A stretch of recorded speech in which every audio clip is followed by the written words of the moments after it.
Qu'avons-nous comme actualité chez nous? Nous avons appris que Victorin Lurel ne sera pas tête de liste pour croiser le fer avec le président Chalus. Alors l'opposition, si elle existe, cherche un candidat ou une candidate qui veut se lancer. Élie Califère, Madame Borel, un certain Baptiste, ou le député Mathiazin. Pour l'heure, on se regarde, personne à l'horizon. Il est encore tôt pour se décider. Autre actualité de la semaine, c'est l'eau. Et oui, la loi sur l'eau, présentée par Bénin et Théophile, a été votée. L'État reprend la main. Et comment les élus guadeloupéens vont réagir, les élus qui n'étaient pas d'accord, qui ne sont pas d'accord avec cette proposition de loi. Justice, la justice sur les coupables du chlordécone semble s'orienter vers un non-lieu comme l'eau avec les multinationales, comme la réparation pour les victimes de l'esclavage, pas de coupables, enfin, pour le moment. Mais on ne désespère pas. Covid, où en est-on? C'est la déprime en France. La confiance n'est pas là, malgré l'arrivée des vaccins. On parle de reconfinement, de couvre-feu, on ferme les frontières, on ferme les centres commerciaux.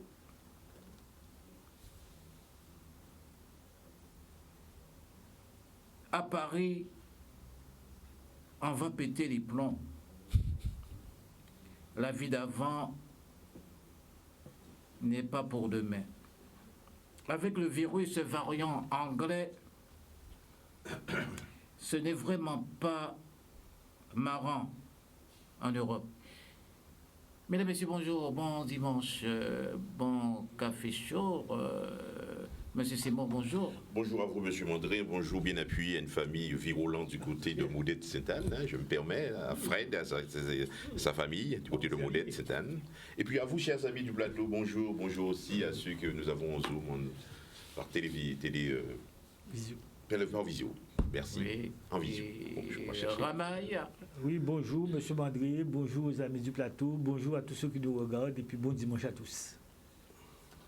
Monsieur Spironel. Bonjour Monsieur Nestor, bonjour mes amis du plateau et bon dimanche à tout le monde également. Monsieur Montré, bonjour. Bonjour.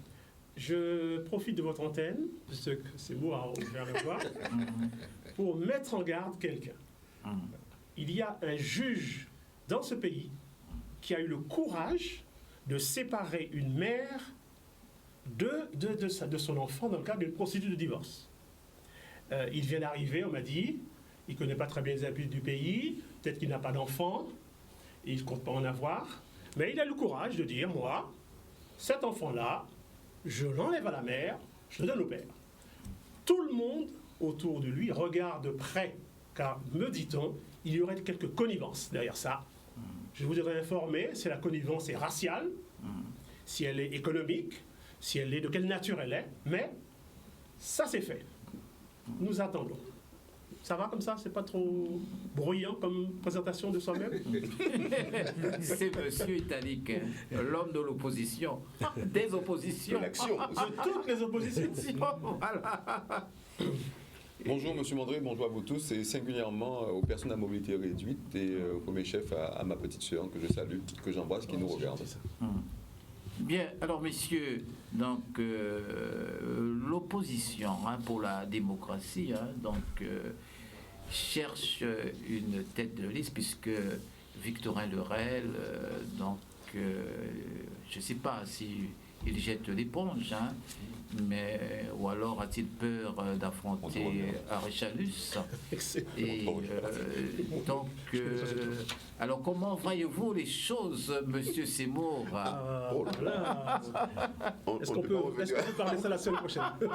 Non, puisqu'il faut y aller. Bon, écoutez, moi je sais, j'ai eu l'information comme vous. Je pense que ici, nous avons tous eu cette information.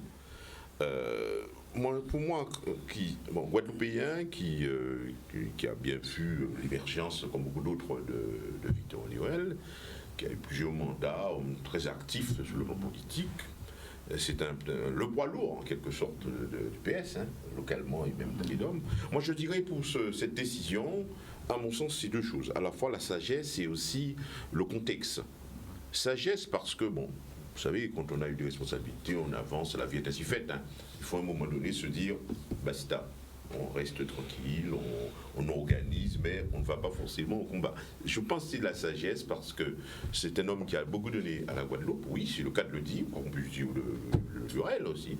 Bien, et puis d'autre part, le circonstance. Parce que c'est aussi un analyste, c'est un prévisionniste, c'est un homme qui voit une réalité.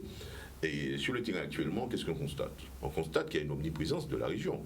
Nous constatons aussi qu'il y a un contexte viral, si vous voulez, qui fait que, on fait quoi que cela coûte.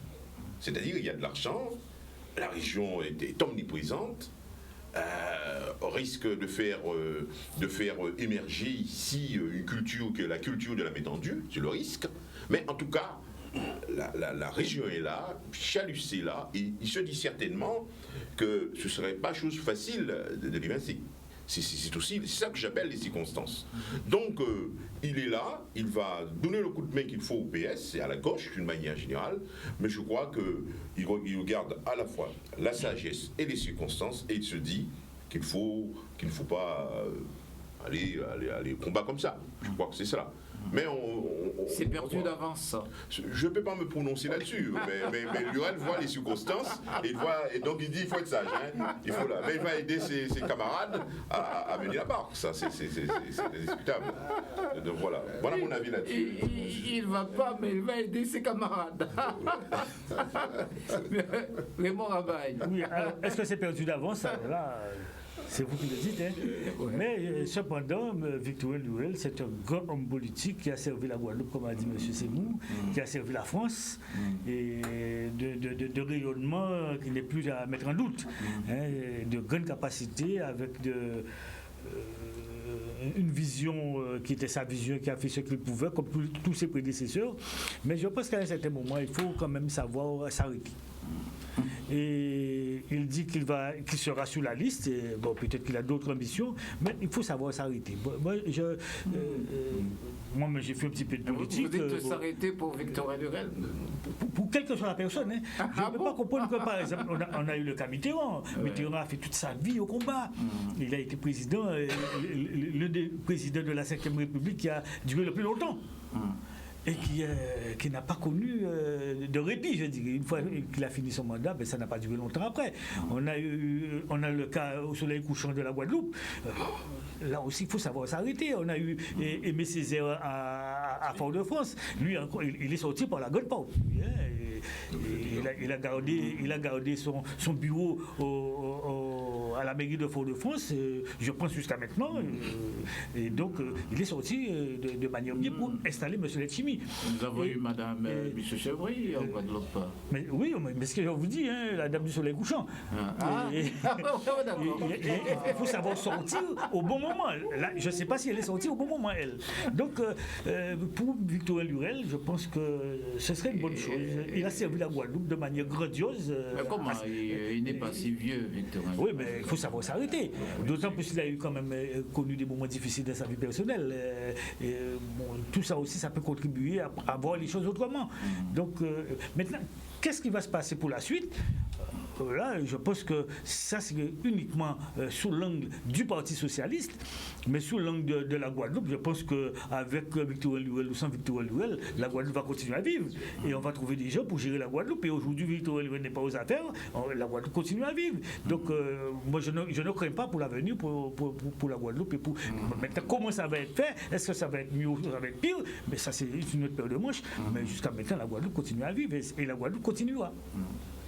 Et je suis d'accord sur le fait que la Guadeloupe va continuer à vivre, mais je suis beaucoup plus critique sur la statut, enfin la photographie actuelle de la situation. Bon, la première chose, les stratagèmes de placement par dans une liste, il faut voir après ce que ça devient.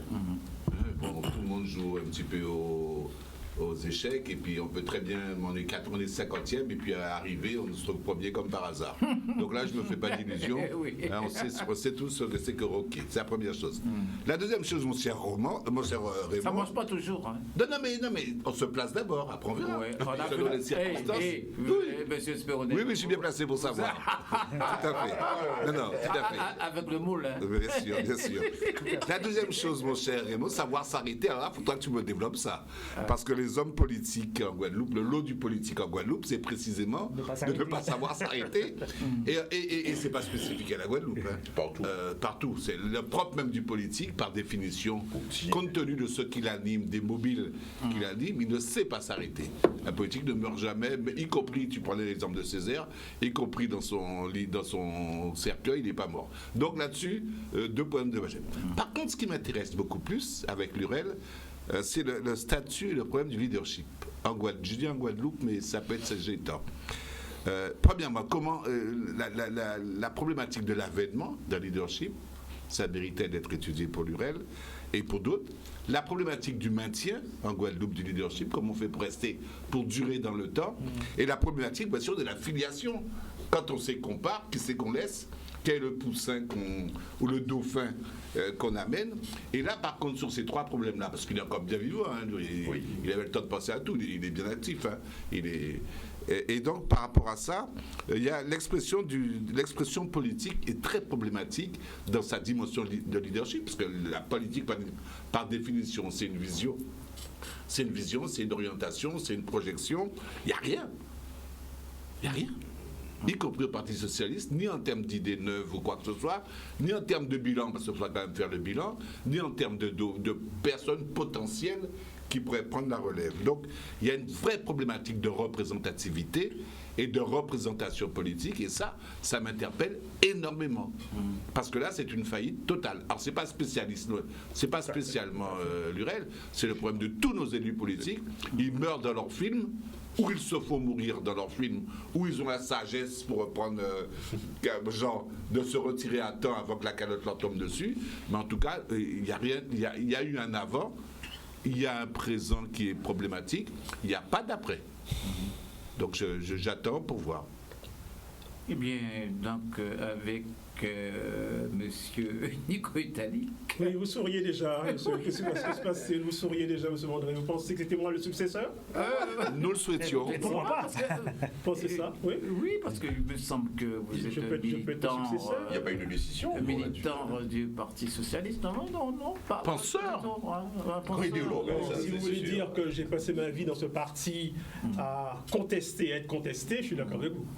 Ça, c'est clair. Alors, Victorien Lurel, je pense que je suis bien placé pour parler de lui. Parce que je peux parler de lui, non pas en théorie, mais dans sa pratique, dans ce que je l'ai vu faire. Hein? Bon, ça c'est la première chose. Et moi, j'ai envie de lui dire d'abord, quand on gère seul, on risque de mourir seul. Première chose, quand on gère seul, on risque de mourir seul. Bon. La question maintenant, est-ce qu'il est en train de mourir? Je ne suis ni son médecin, ni un spécialiste du diagnostic ou de l'autopsie, mais il est bien vivant. Je vous assure qu'il est en pleine forme. Et que la question est de savoir, comme lui, il connaît la politique.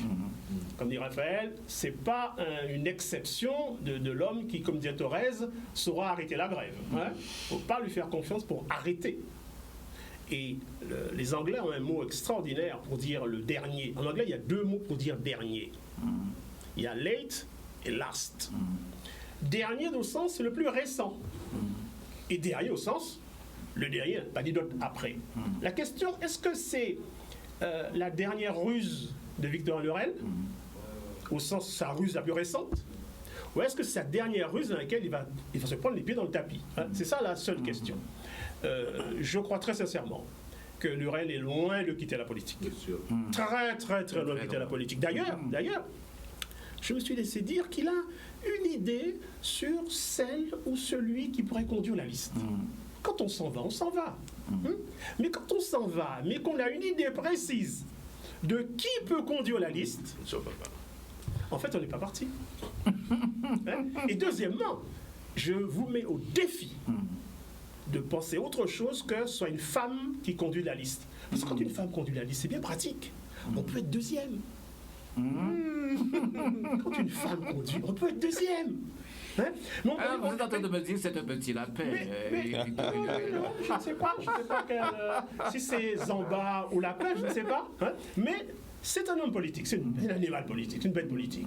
Donc, je vois bien, alors là, une liste conduite par une femme. Certains disent que c'est Jasmin. Possible. Jasmin a l'avantage d'être à la fois membre du PS, sénateur élu, et pouvoir se revendiquer un peu du jaltonisme. Voilà, donc c'est un bon produit de synthèse. Bon, pourquoi pas elle, je ne sais pas. Mais je vois surtout Victor Lurel en deuxième sur la liste. Mais en deuxième, parce que les camarades l'ont voulu. Toujours aussi désintéressés. Et puis, peut-être que le soir du vote, comme vous dites, rien n'est impossible pour un homme en situation. Bon. L'expérience. Mais c'est pas ça qui me préoccupe. Ce qui me préoccupe, c'est, comme dit Raphaël, l'absence de préparation de successeurs ou de transmission, de formation des gens. Ce qui m'inquiète, c'est qu'un parti comme celui-là, pas une idée neuve. Pas une idée neuve. On parle que des hommes qui sont même pas des leaders, qui sont de petits chefs ou des gens qui sont à la tête de gens. Pas de congrès fondateur. Moi, je vois bien aimé que Lurel me dise, écoutez, camarades, j'ai beaucoup réfléchi, je pense que la Guadeloupe aujourd'hui est prête pour l'autonomie. J'organise un grand congrès d'autonomie de la Guadeloupe et je souche le Parti socialiste autour de cette idée, de sa mise en œuvre. Le PS a des grandes dates de son histoire, il a 1905, il a 1920, il a plein de dates de son histoire. Bon, que la Guadeloupe ait aussi une grande date de son histoire, Victor Lurel, qui réunit ses camarades, dit voilà camarades, je me suis trompé. L'attachement indéfectible à la France est une mauvaise chose. En tant que ministre, je suis bien placé pour vous le dire. Je vous propose désormais que ce parti soit un parti autonomiste. Et voici comment on fait. Ça on prépare son départ. Parce qu'on pose une idée dont on est le père et qui va perdurer. Mais les petites combines... je mets Jasmin premier, je mets deuxième, on verra après ce qui se passera. Comme d'habitude. Non, je pense que la Guadeloupe mérite beaucoup mieux que cela. Collet. Oui. Ah oui, ça veut dire aussi que je suis plus sur la liste, M. André. Vous savez, au début de l'échange, J'allais lui poser la question. j'étais tête de liste, Oui. possible, J'allais lui poser et à la la fin, je suis même plus sur la liste. Oh, c'est terrible quand même. J'allais lui poser la question, il sentait venir dessus. Mon cher ami Nico, ne rêve pas trop de ce que tu appelles de tes vœux. Non, pas du tout de ça, mais par rapport à l'analyse que tu fais, et c'est tout à fait vrai, il faut poser de vraies questions concernant le Parti socialiste, et tu as valablement pointé, indexé justement ces questions qui méritent et qui méritaient justement Edouard, le Parti socialiste en Guadeloupe, et pas le socialiste. On est d'accord, le Parti socialiste en Guadeloupe, on s'entend bien là-dessus. Écoutez, et c'est vrai qu'il faut le reconnaître, Victor Lurel est un animal politique. C'est pour ça, mon cher monsieur Mandré, je lui préférais un être humain politique, donc le président de région Henri Chalus, nul n'est parfait, et je crois que quelque part qu'il a encore justement de belles choses à faire pour la Guadeloupe, et encore des choses merveilleuses à faire pour la Guadeloupe. Oui. Oui, donc, que se passe-t-il? Le thé? C'est la pause. Café chaud? Oui. Ah non, café trop chaud. Il n'y a pas de zoom, non? Café trop tôt. Il y a le zoom. Et nous revoilà, autre actualité de la semaine, c'est l'État qui reprend la main avec l'eau, donc, puisque la loi sera votée à l'Assemblée nationale. Mais avant de commencer de débattre sur l'eau, M. Spironel avait une réflexion.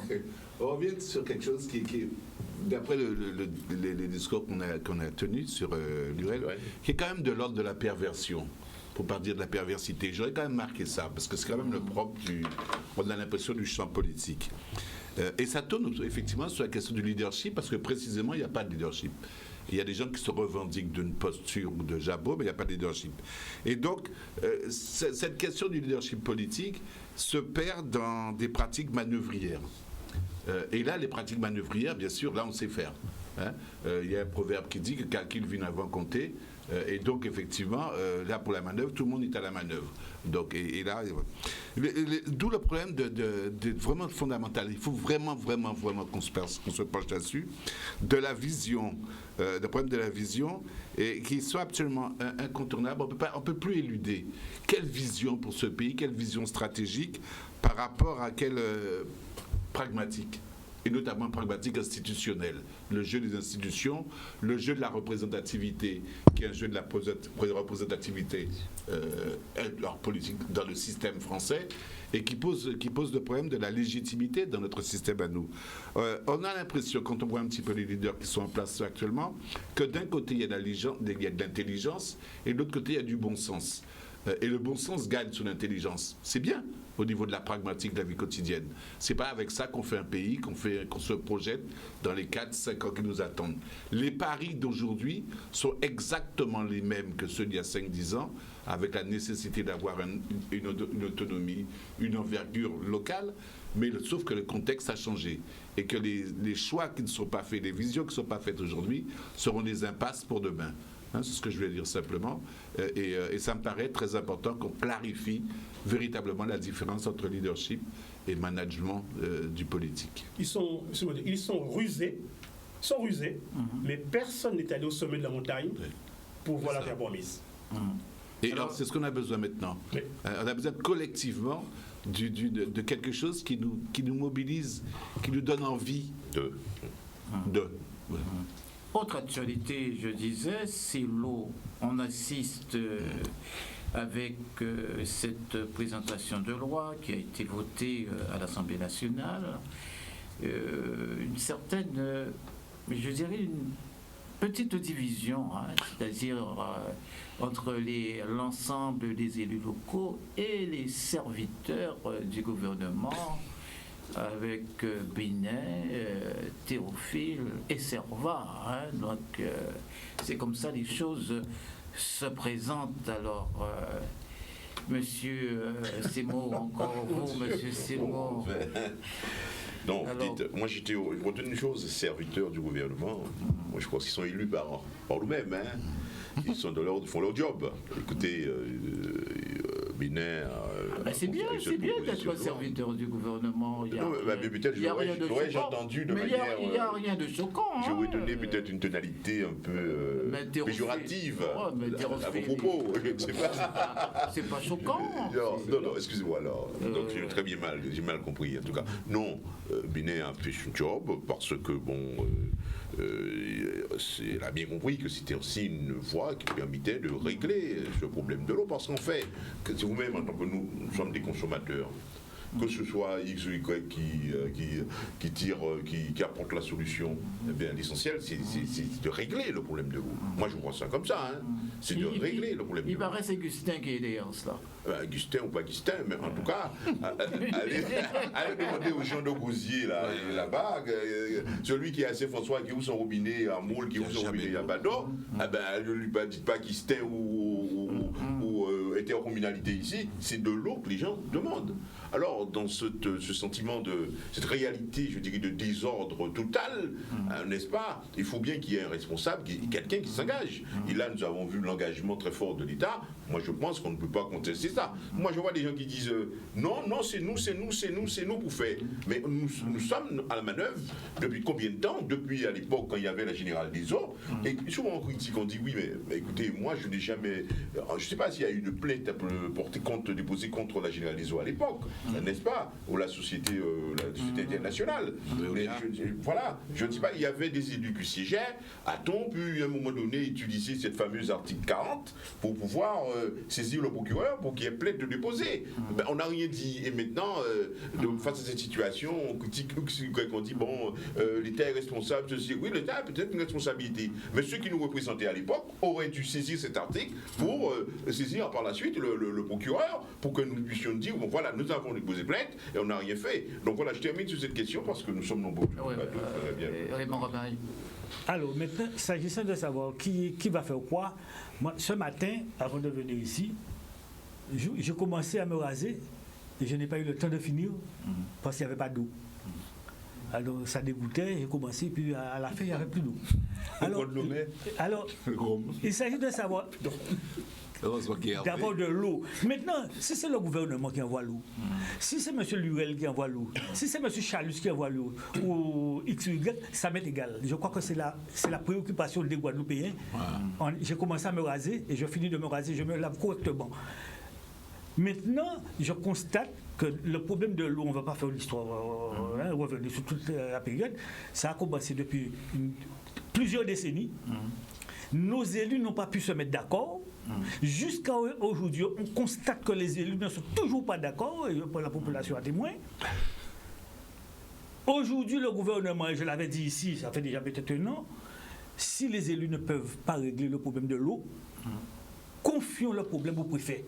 Et c'est bien dommage et regrettable d'en arriver là. Et aujourd'hui, le préfet ne l'a pas pris, mais c'est peut-être un certain préfet, mais avec le gouvernement en appui. Maintenant, quelle que soit la personne qui amène l'eau, ça m'est égal.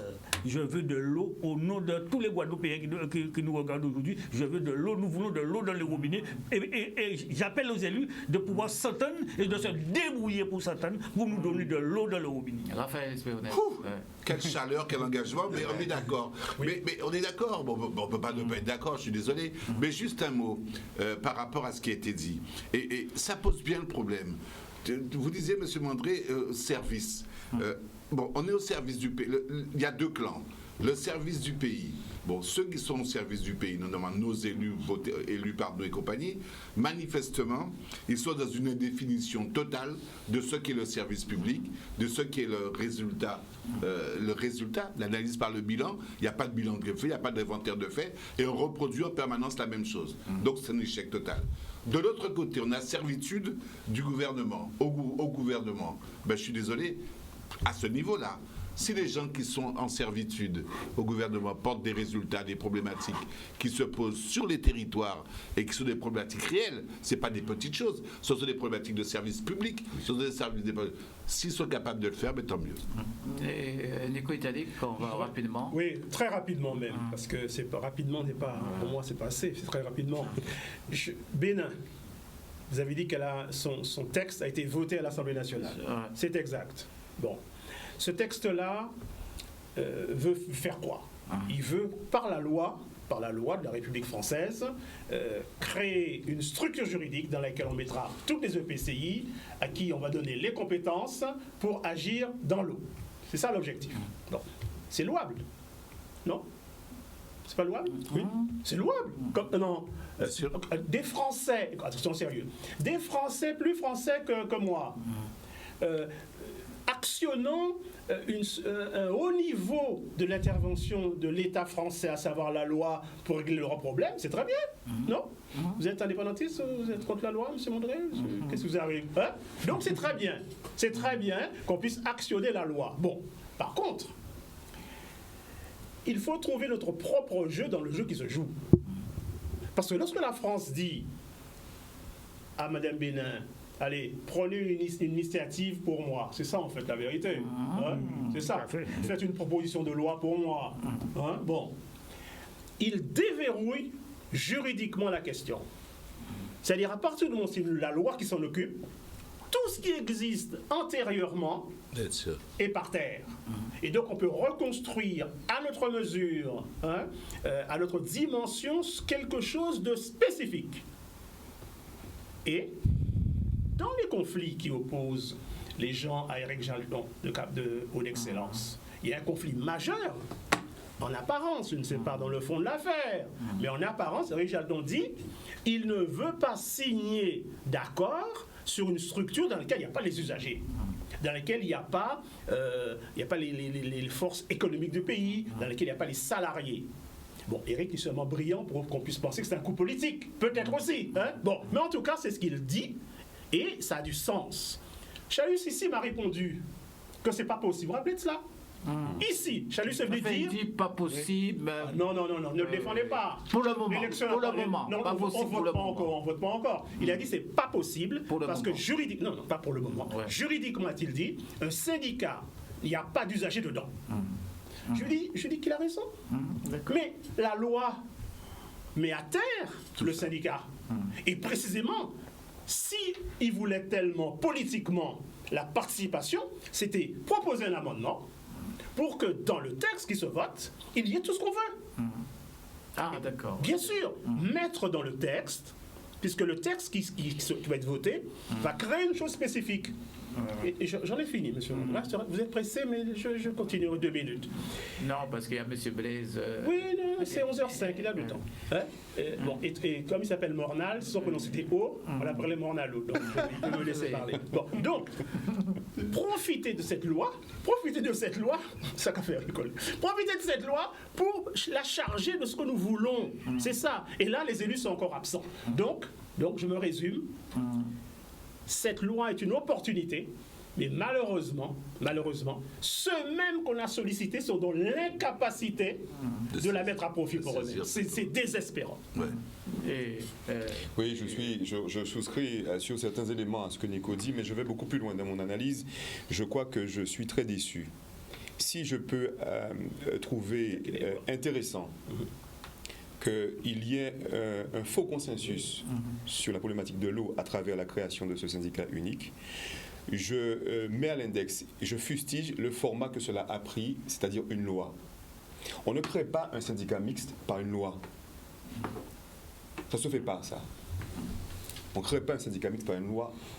On crée un syndicat. D'ailleurs, dans ce contexte-là, c'est au préfet qui revenait de pouvoir créer un syndicat mixte. Là, on passe par une loi. Et j'ai entendu la députée Justine Bénet, je l'ai entendu sur Guadeloupe Première, dire plusieurs choses et qui m'ont interpellé. Et beaucoup de balises rouges se sont mises en lumière. La première des choses, elle dit qu'elle est émue, elle est contente qu'on soit passé par la loi. Moi, je dis que ça, c'est encore une fois de plus une façon détournée de pouvoir, une fois de plus, diviser les élus guadeloupéens pour lequel un consensus était prêt à être trouvé sur la création de ce syndicat unique de l'eau. Certains veulent justement tirer le drap à soi. C'est un scoop. Oui, voilà. Donc j'ai une loi qui porte mon nom, voilà, là, d'une proposition qui porte mon nom. Au fond, M. Mondré, quand j'entends la députée dire que l'eau paie l'eau, qui serait le fond baptismal même de la création de ce syndicat unique de l'eau, elle fait une erreur monumentale. Et moi, j'aurais été à sa place, j'aurais rappelé mes attachés parlementaires en disant, écoutez, vous avez tous faux, je vous vire. Si l'eau payait l'eau, M. Mondré, on n'aurait pas eu de problème à ce jour. Il n'y aurait pas eu de problème pour justement l'adduction en eau de la Guadeloupe, les tuyaux et son assainissement. Vous savez, il faut se rappeler l'histoire. Que signifie l'eau paie l'eau? Rappelez-vous l'histoire. Avant, le service public de l'eau en France était tout simplement conditionné par des subventions publiques colossales. Voilà comment on mettait en place le service public de l'eau.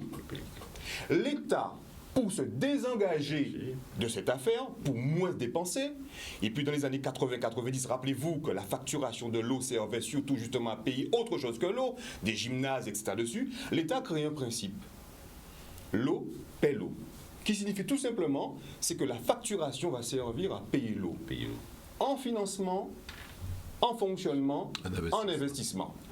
Voilà ce que ça signifie. Mais tout simplement parce que moi, l'État, je ne veux plus mettre ma main dans cette histoire d'eau. Alors que sur votre facture d'eau, l'État a encore sa part. L'eau ne paie pas l'eau.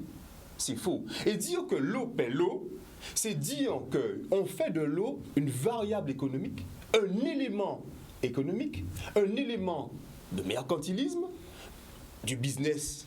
Alors que l'élément eau, M. Mandré, doit appeler tout simplement un élément de dignité humaine, un aspect social, M. Mandré.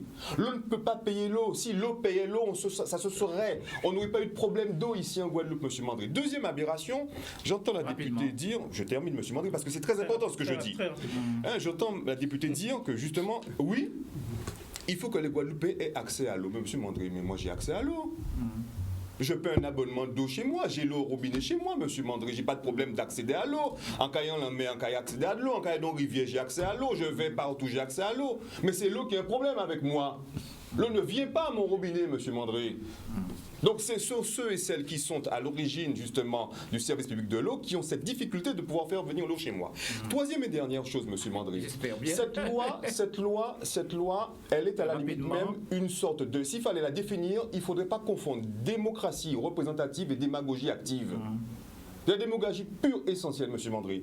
À quel moment on prend en compte la situation de la dignité humaine, autrement dit, les Guadeloupéens qui ont payé de l'eau sans avoir de l'eau chez eux, les Guadeloupéens qui ont payé de l'eau dite potable alors qu'elle n'est pas potable. Cette loi devrait prévoir, en dehors justement des dettes, la dette colossale qui reste à payer, elle devrait prévoir l'indemnisation des Guadeloupéens, M. Mandré. Il n'y a pas prévoir ça. Ouais, juste 2-3 minutes. Café chaud encore non, c'est juste pour que M. Mornal, comment dirais-je, patiente un peu. Et de quoi? Chlordécone, oui, voilà, on en parle beaucoup, justement. Alors, oui, M. Mandré, alors quand même, Chlordécone, je suis d'accord. Une phrase sur l'eau, pour être positif. L'eau a un problème de gouvernance en Guadeloupe. La solution, peu importe, par la loi ou pas par la loi, c'est qu'autour de la table, il y ait tous les opérateurs de l'eau, les financeurs de l'eau, les usagers et la partie technique et les salariés. Ça, il faut qu'on en arrive là. Si les gars sont incapables de le faire eux, que la loi le fasse. Deuxièmement, l'eau a un problème de finance, d'argent. Défiscalisons, finançons les tuyaux pour qu'on puisse construire ça. Il y en a pour 1 milliard, on peut les trouver. Et ensuite, l'eau, comme dit Edouard, a un problème par rapport à ceux qui considèrent à raison que l'eau c'est une donnée vitale. Pensons la politique de l'eau et le prix unique pour tous, pour que chacun puisse avoir accès. C'est ça la question de l'eau. Chlordécone, oui, on y va rapidement. Chlordécone, on y va? Oui, pour la justice. Allez, on y va. Oui. Chlordécone. Oui. Chlordécone, l'idée c'est quoi? C'est qu'il paraît qu'un juge d'instruction aurait dit, pourtant c'est à Paris, c'est pas à Pointe-à-Pitre, il n'y a pas le punch, aurait dit que les faits seraient peut-être prescrits.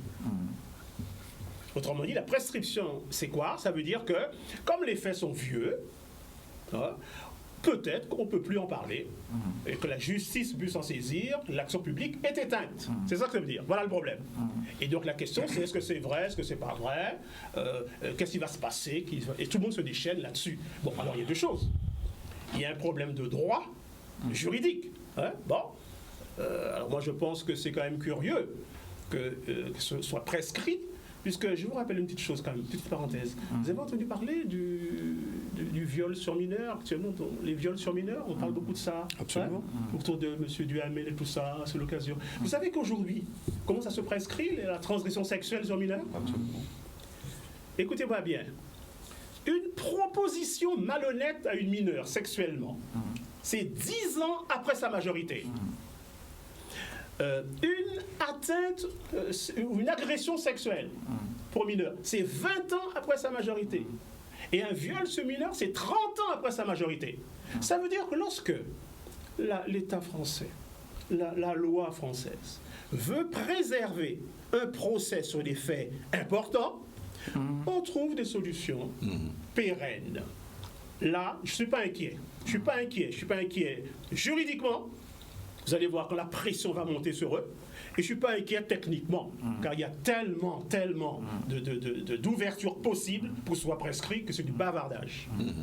Bon, on va peut-être s'arrêter sur... oui, parce que M. Mornal... oui, voilà. Vous dites, excusez-moi. Oui, oui. On aura le temps de parler du chlordécone. Bien, alors, M. Mornal, vous êtes avec nous, Blaise Mornal, maire de Petit Canal, premier vice-président du Nord Grande Terre, conseiller départemental, M. Mornal. Bonjour, vos vœux pour la Guadeloupe, M. Mornal. Bonjour à vous, messieurs, sur le plateau. Bonjour à la Guadeloupe. Bonjour au Nord Grande Terre et particulièrement à la population canadienne. Je vous remercie de me donner la possibilité. Vous m'entendez? Alors, votre caméra, là, devant vous. Plus au milieu. Au milieu, voilà. Encore un peu. Voilà, encore. Vous me voyez? Voilà, c'est bien. Excellent. Oui. Ah, très bien. Donc, je disais, merci de me donner la possibilité de faire mes vœux à la population guadeloupéenne et particulièrement à ma population de Petit Canal et du Nord Grande Terre. Je voudrais quand même souhaiter les meilleurs vœux. C'est vrai, c'est difficile de dire une bonne année. On sait que l'année, elle ne sera pas bonne toute l'année. Mais mes meilleurs vœux, que la population soit courageuse parce que nous traversons une période difficile.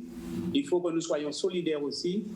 Nous avons besoin de cette solidarité qui nous caractérise pour passer les moments difficiles. Et je fais confiance à la population pour aller dans ce sens.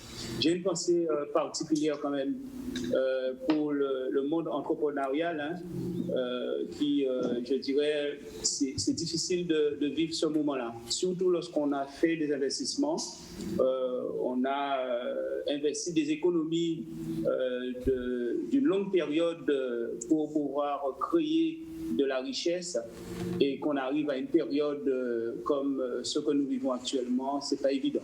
Donc je suis solidaire à ce monde économique et je voudrais aussi saluer les initiatives prises par le monde associatif, les forces vives pour continuer à exister et à permettre à la population de garder espoir au niveau de la vie. Monsieur Mornal, Petit Canal est une commune rurale, mais comment elle se distingue dans cette région du Nord Grande Terre?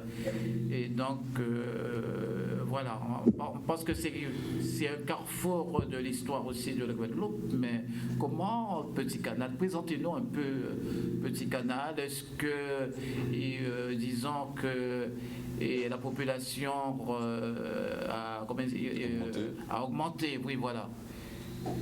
Écoutez, est-ce que Petit Canal est attractif? Oui. Évidemment, Petit Canal est une commune très attractive. Ouais. Nous utilisons les atouts que nous avons, les atouts naturels que nous avons pour rendre attractive la ville. Vous savez, vous l'avez dit, carrefour de l'histoire. Comment ne pas connaître les marches des esclaves, marches qui symbolisent ce que nous sommes aujourd'hui et qui nous rappellent à notre histoire.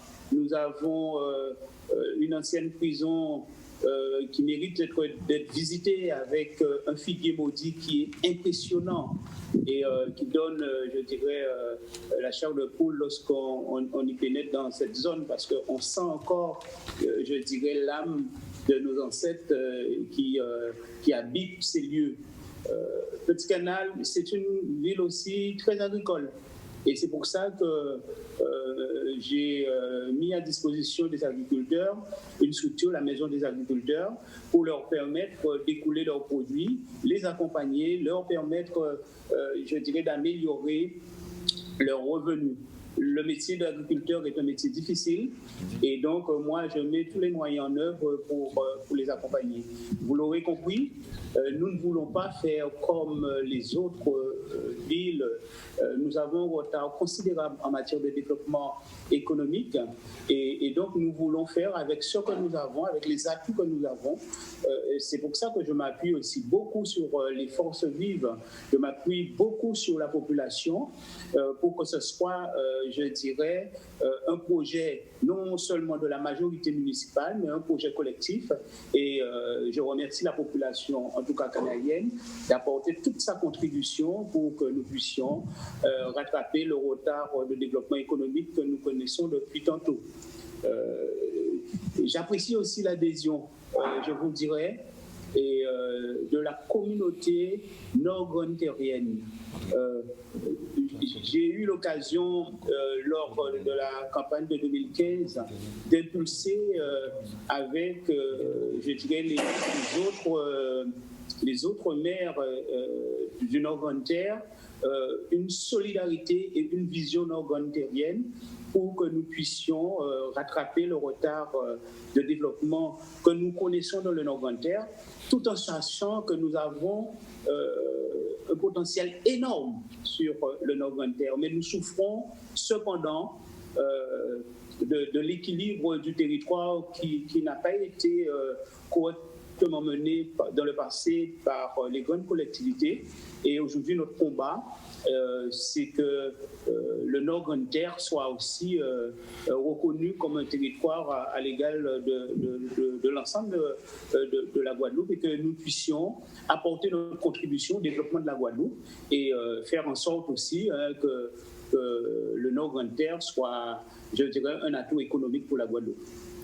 Monsieur le maire, nous allons faire juste une petite pause de café, parce que publicité et la télévision pas qu'à marcher sans publicité. On revient à vous. Évidemment.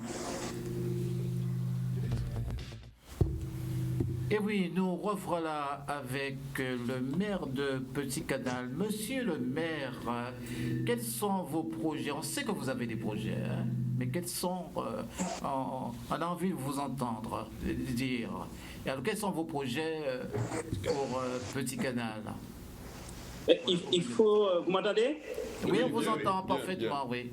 Il faut savoir que depuis 2014, j'ai initié une nouvelle manière de faire et que la population a validé. J'ai présenté en 2014 un projet pluriannuel qui se déclinait en court, moyen et long terme.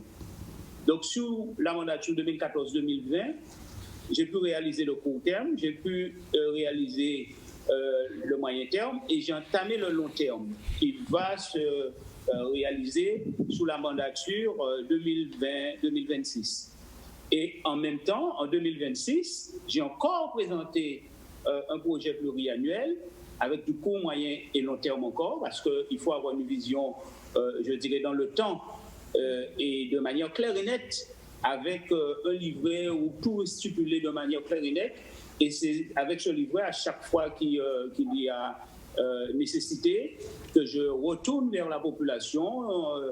En général, je fais un tour général sur le territoire au bout de 2 ans de mandature pour faire le point, au bout de 4 ans, et après on se retrouve en période électorale au bout de 6 ans, où je m'entretiens avec la population, je fais le point pour leur dire, voilà, j'ai avancé sur telle chose, j'ai rencontré des difficultés à tel niveau, voilà ce qui a déjà été réalisé et voilà à quel point que nous en sommes.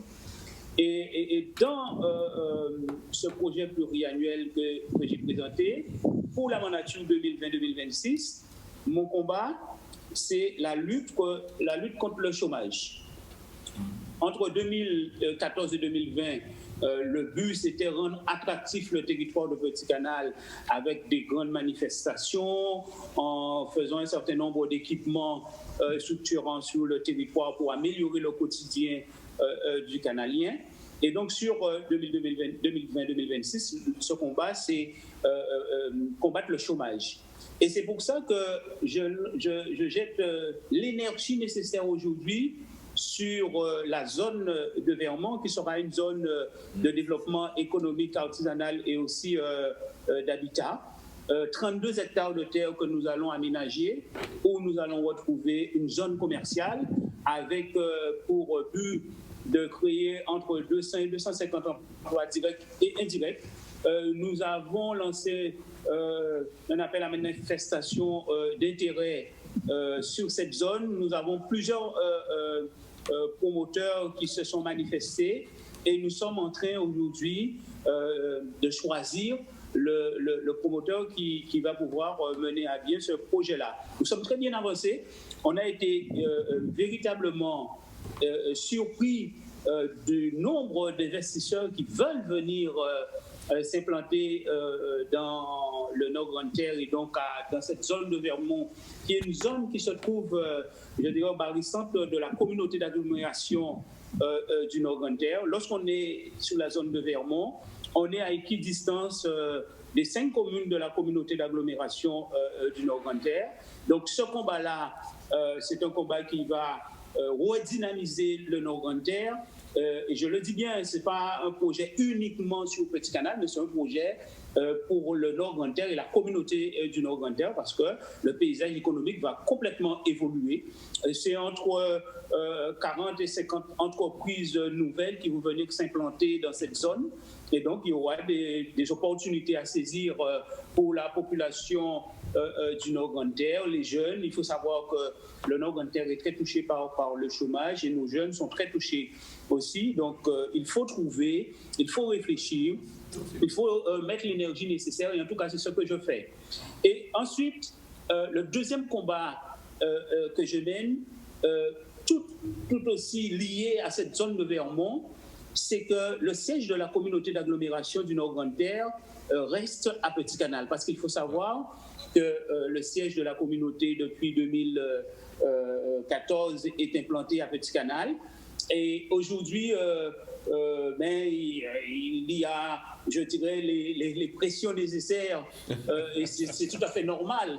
Vous avez la ville du Moule qui veut récupérer le siège de cette communauté. Et moi, je considère que le siège est à Petit Canal depuis 2014. Il est tout à fait normal que ça continue, surtout que, je dirais, c'est à équidistance des 5 communes. Et il faut aussi que nous, au sein de la communauté d'agglomération, nous donnons l'exemple pour qu'on impulse cet équilibre du territoire, que ce ne soit pas systématiquement les grandes villes qui récupèrent toutes les grandes structures. Donc ça, c'est le deuxième combat que je mène. Il faut savoir que dans les démarches, il est prévu que ce siège soit éventuellement implanté sur le Moule avec un budget de 8,5 millions. Moi, je dis que pour une petite communauté comme la communauté d'agglomération du Nord-Grande-Terre, il faut faire mieux.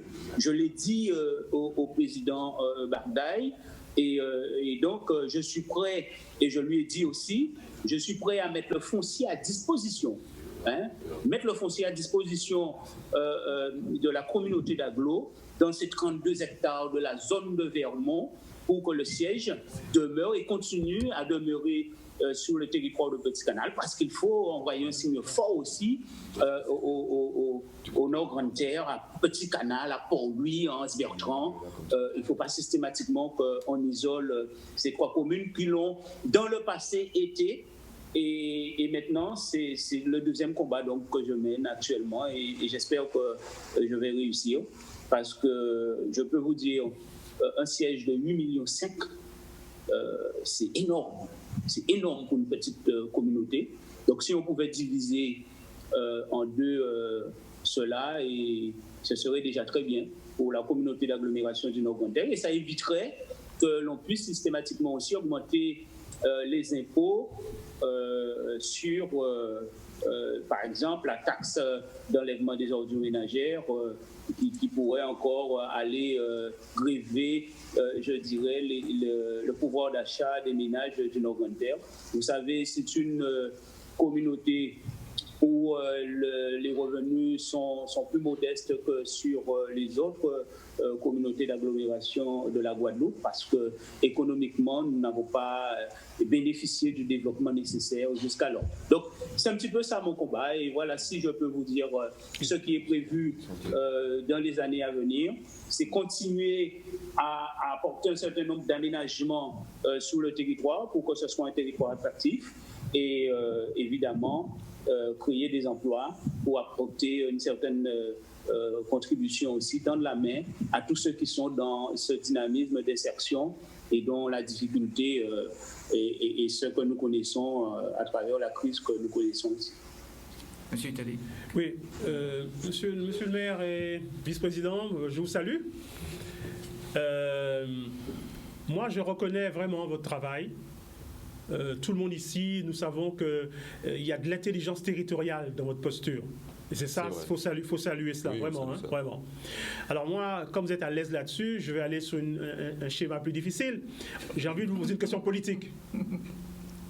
Est-ce que, monsieur le maire, vice-président, est-ce que ça veut dire que le Nord Grande-Terre a basculé définitivement vers le GUSR?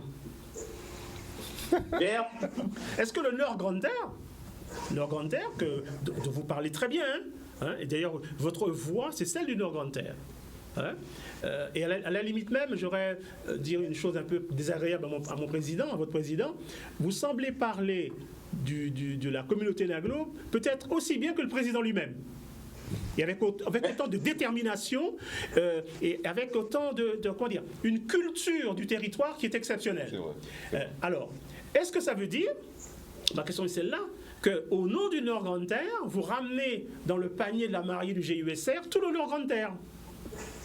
Ah non, pas du tout. Ah. J'ai pas dit ça du tout. Je suis loin de tout cela. C'est normal que je parle dans ce sens du Nord Grande-Terre. Il faut savoir qu'entre 2014 et 2020, j'étais déjà vice-président au sein de la communauté d'agglomération à côté de Mme Louis-Gabrielle Carabin. Et je souligne, et je le dis souvent à l'ancienne présidente, hein, que nous avons voté quasiment l'ensemble de délibérations au sein de la communauté à l'unanimité. C'est vrai qu'il y a eu des frictions entre moi et l'ancienne présidente, parce que moi je suis un homme où je mets en avant la démocratie, et donc je ne suis pas un bénévoui. Lorsqu'il y a des choses qui ne me conviennent pas, je sais le dire, et je sais le dire et créer le débat pour que l'on puisse tout un chacun se retrouver à travers les différentes décisions que l'on peut prendre. Et c'est encore le cas avec le président Bardaï, que j'ai accompagné pour qu'il soit président. Donc, c'est ce qui me caractérise.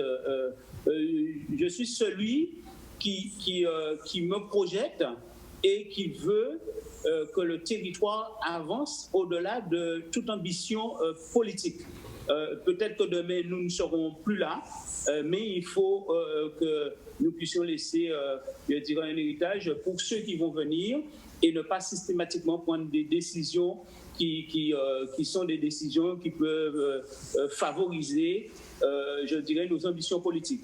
Et donc, je suis dans ce dynamisme. Concernant ma position politique, j'ai un groupe politique. Ce n'est pas un parti politique, mais l'association d'Ubuntu Canal est une association qui est très active au niveau politique, et nous savons faire part de nos ambitions et de nos projets pour le territoire du Nord Grande-Terre. Et quand je dis Nord Grande-Terre, je ne pense pas uniquement à Petit Canal Port-Louis-Bertrand, hein, mais je pense véritablement à la communauté d'agglomération du Nord Grande-Terre.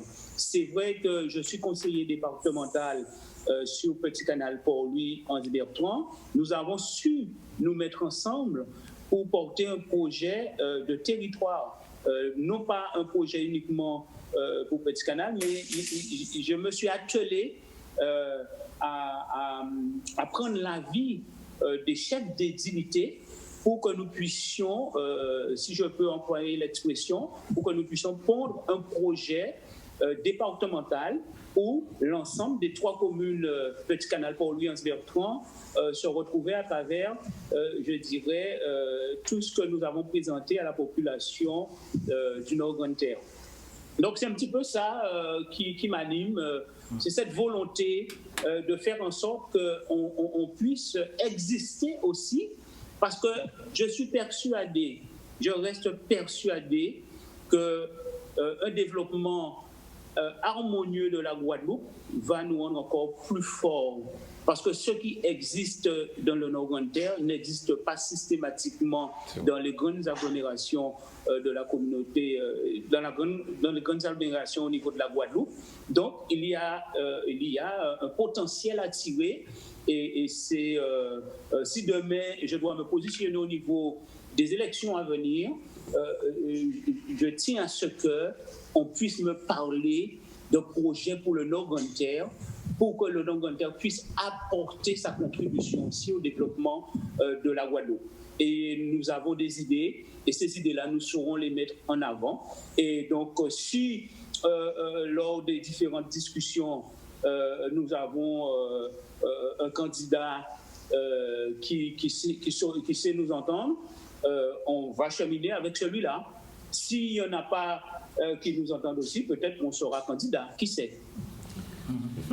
La réponse est excellente. Oui. La réponse est excellente. La réponse est excellente. Une excellente réponse.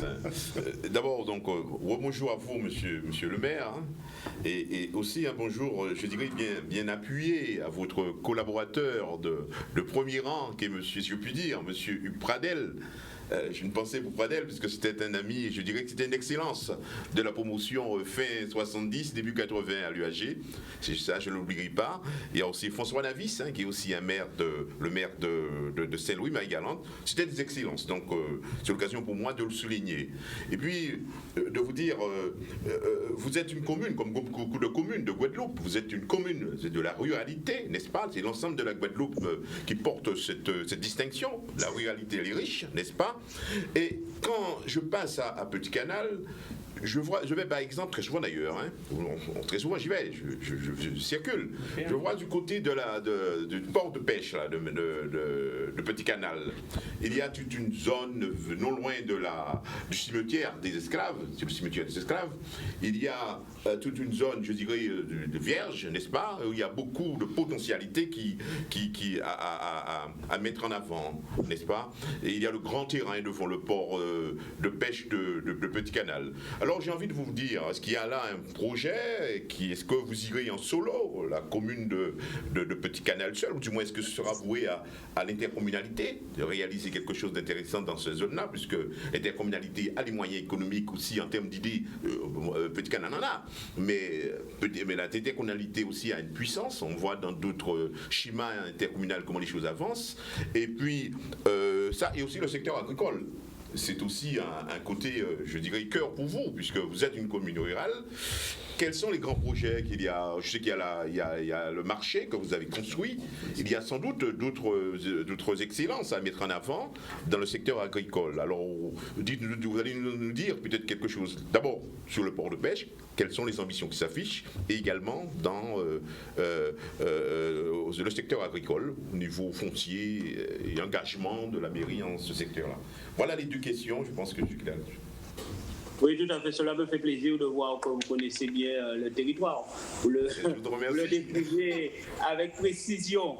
Effectivement, nous avons un projet d'envergure sur le port de pêche. Hein. C'est un projet qui a été déjà aussi présenté à la population canadienne, avec un aménagement pour valoriser, je dirais, le métier de marin-pêcheur. C'est un projet qui a été validé par l'Association des marins-pêcheurs de Petit Canal. Nous aurons à proximité de ce port une zone, la zone dont vous me parlez, l'étendue.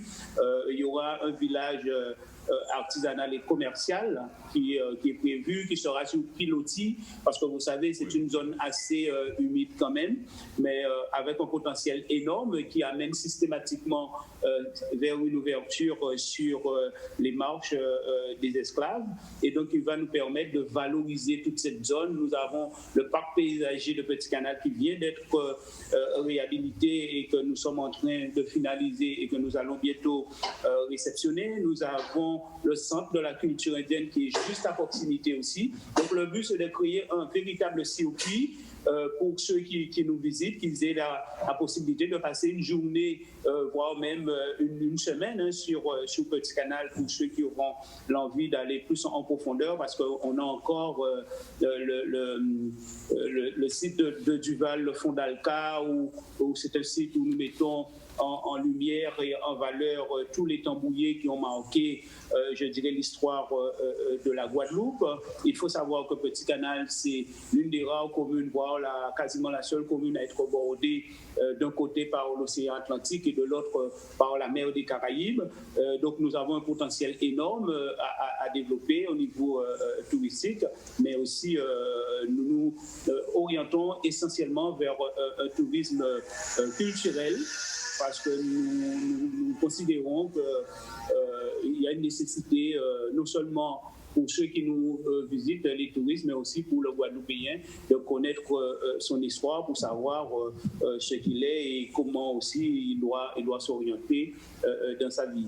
Au niveau de l'agriculture, effectivement, nous avons créé la maison de l'agriculteur et de la ruralité. C'est un outil qui a coûté à peu près 1,4 million que nous avons mis à disposition des agriculteurs, dont nous avons donné la gestion de cette structure. Nous les accompagnons pour leur permettre de pouvoir faire fonctionner, parce que vous savez, l'agriculteur, il sait cultiver, il sait à quelle période qu'il faut planter, et c'est ce qu'il faut planter en fonction du sol, mais en tout ce qui concerne, je dirais, la gestion et l'exploitation et la vente des produits, il a besoin d'être accompagné, et c'est ce que nous faisons en essayant d'apporter l'ingénierie nécessaire à leur côté pour qu'ils puissent améliorer leur pouvoir d'achat. Et donc, au sein par rapport aux responsabilités que j'ai au niveau du conseil départemental, qui a aussi la compétence d'accompagner et le développement économique, j'ai porté le projet d'amélioration de l'irrigation sur le Nord Grande Terre, et donc sur Petit Canal, les agriculteurs ont pu bénéficier de ce déploiement de l'irrigation pour leur permettre d'accroître leur production au niveau agricole. Et nous sommes en train de mener un gros projet qui est un projet sur les terres incultes et insuffisamment cultivées. C'est-à-dire que nous sommes en train de scanner quand il y a de la disponibilité foncière non exploitée ou mal exploitée. Et pour cela, j'ai commencé, pour donner l'exemple aux autres chefs de dignité, par la ville de Petit Canal, parce que vous savez, aller dire à un propriétaire que voilà, vous avez du foncier agricole qui n'est pas cultivé et que nous vous demandons de mettre en culture. Si vous ne mettez pas en culture, nous récupérons ce foncier, nous vous versons un bail, et en contrepartie, ce foncier est attribué à un jeune agriculteur pour pouvoir créer son activité. Et il faut avoir le courage nécessaire pour aller à l'encontre de ces grands propriétaires, etc., etc. Donc vous comprenez que ce n'est pas une chose facile. Donc pour donner l'exemple, j'ai commencé ce projet-là sur le territoire de Petit Canal, et j'espère pouvoir, dans les quelques mois à venir, sortir les premiers résultats de ce travail, parce que vous savez, actuellement, la difficulté, c'est de pouvoir installer nos jeunes sur le foncier agricole. Nous avons beaucoup de jeunes qui sont formés, mais malheureusement, le foncier, il nous manque du foncier, donc c'est ça mon combat. Ouais. Encore deux questions, monsieur le maire. Monsieur Ramaille. Oui, je voulais poser... Bonjour, monsieur le maire. Je suis voisin, je suis moulien, donc je suis voisin de Petit Canal, et donc j'apprécie beaucoup les idées de développement que vous avez déjà mis en place et que vous allez mettre en place pour les années à venir. Mais est-ce que vous n'avez pas l'impression qu'en parlant de... C'est une question un petit peu politique, certainement. Rapidement. Que le découpage que nous avons connu en Guadeloupe à la mise en place des différents EPCI, est-ce que vous n'avez pas l'impression qu'il y a des EPCI qui pompent davantage ou alors qui ont plus de moyens que d'autres et que, en l'occurrence, le Nord-Grande-Terre, comme le Nord-Bassère et d'autres, sont victimes un petit peu de cette situation que nous-mêmes, les élus, avons contribué à mettre en place? Je suis tout à fait d'accord. Hein. La communauté d'agglomération du Nord-Grande-Terre, c'est 60 000 habitants. Vous voyez, 60 000 habitants, ça représente quasiment la ville des Abîmes. Hein. Donc, le poids démographique joue un rôle important à tous les niveaux. Et c'est pour ça qu'il y a eu un rapprochement avec la CARL sur un projet de déchetterie, pas déchetterie, de traitement des ordures ménagères, parce que nous considérons que porter un tel projet uniquement sur la communauté d'agglomération n'avait pas de sens parce que le poids de la communauté n'était pas suffisant. Et donc, effectivement, nous nous inscrivons déjà dans cette logique de coopération pour pouvoir pallier à ce découpage qui pénalise le Nord-Grande-Terre. Et donc, je vous rejoins là-dessus. Très bien, merci. Merci, monsieur le maire. De conclure. Juste une dernière chose, juste rapidement, avant de lui demander de conclure. Monsieur le maire, salut. Je suis admiratif devant l'engagement que vous avez sur la commune de Petit Canal et je sais le travail que vous portez pour les Petits Canaliens. Une dernière chose, je sais que Petit Canal serait la deuxième commune, financièrement parlant, la plus saine de la Guadeloupe. Quel est votre secret ? La deuxième commune la plus saine, le secret, c'est de, quand il a dit, pas prendre chapeau au plus haut que vous pouvez dépendre. Très bien. Et donc, merci. C'est de vivre, d'avoir des projets à son rythme et se dire qu'il faut maintenir une feuille de route avec une planification, vite et bien bataille ensemble. Donc, il faut savoir aussi parler à la population. Et je souligne qu'avec tous les projets que nous avons, nous sommes l'une des communes où le taux d'imposition est le plus bas. Merci. Avec une santé financière. Donc, on est là pour accompagner. Mais avant qu'on se laisse, j'aimerais quand même c'est déjà la fin de l'émission. Terminer concernant le problème de l'eau. Je voudrais faire savoir à toute la Guadeloupe quand même, et je l'ai déjà dit, que la communauté d'agglomération du Nord-Grande-Terre s'est un petit peu sacrifiée à un moment pour que l'unité unique là soit mise en place. Et depuis 2016, on avait pris une délibération de ce sens en adhérant au SIAG, alors que nous avions un syndicat qui fonctionnait très bien. Mais on a exprimé cette volonté et on a adhéré au SIAG en espérant que tout le monde allait faire la même démarche et ça n'a pas été fait. Donc, c'est vrai aussi qu'il y a un projet de loi qui est porté par Justine Bénin qui mérite sûrement des amendements, mais quand il y aura dit qu'il faut pas mettre toutes les en seul sac. Nous avons fait confiance à un moment, les choses n'ont pas avancé. Donc, aujourd'hui, tant qu'on peut avancer à gauche et à droite pour pouvoir régler ce problème de l'eau, parce que la population guadeloupéenne en souffre, moi, j'ai pris la présidence de Rénoc Eau parce que je me suis dit qu'il faut que j'apporte ma contribution pour que les choses s'améliorent. Très bien. Et donc, je m'investis à fond. Pour donner un signe fort, j'ai refusé toute forme d'indemnité pour remplir cette fonction. Et donc, j'espère qu'on va enfin trouver une solution parce que cela me pénalise aussi dans les différents projets de développement que je porte pour la ville de Petit-Canal et pour le territoire du Nord-Gantais. Merci, Monsieur le maire. Ainsi va la Guadeloupe. Passer une excellente journée et à dimanche, si vous voulez bien.